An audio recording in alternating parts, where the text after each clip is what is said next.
Assalamualaikum warahmatullahi wabarakatuh.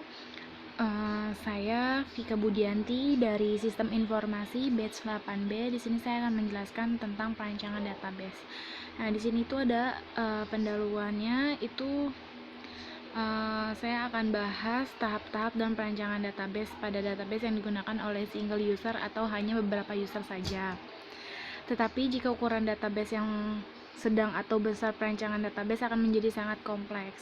Nah, di sini ada tujuan perancangan database. Tujuannya itu yang pertama untuk memenuhi informasi yang berisikan kebutuhan-kebutuhan user secara khusus dan aplikasi-aplikasinya. Nah, yang kedua, memudahkan pengertian struktur informasi, dan yang terakhir mendukung kebutuhan-kebutuhan pemrosesan dan beberapa objek penampilan.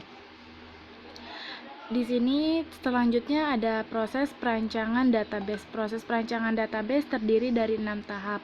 Yang pertama itu pengumpulan data dan analisis, dan yang kedua perancangan database secara konseptual, dan yang ketiga pemilihan DBMS, dan yang keempat perancangan database secara logika atau disebut dengan data model mapping. Yang kelima itu perancangan database secara fisik, dan yang terakhir itu implementasi sistem database.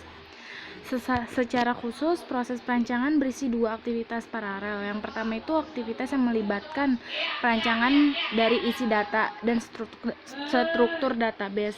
Dan yang kedua itu merupakan aktivitas mengenai perancangan pemrosesan database dan aplikasi-aplikasi berperangkat lunak.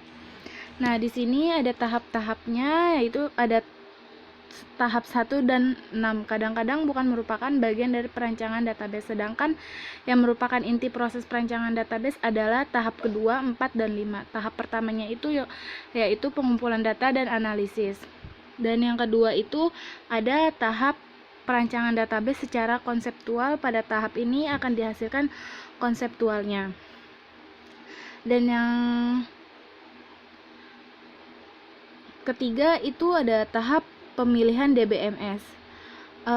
Biasanya pemilihan database ditentukan oleh beberapa faktor, diantaranya faktor teknik, ekonomi, dan politik organisasi. Contohnya seperti faktor teknik. Nah, dan yang tahap keempat yaitu tahap perancangan database secara logika atau data model mapping. Dan yang terakhir ada tahap keenam yaitu implementasi sistem database.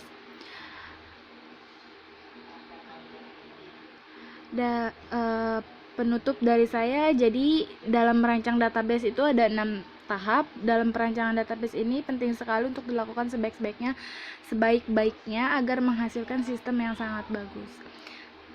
Sekian informasi mengenai perancangan database dari saya, Vika Budianti, dari Universitas Tanjung University.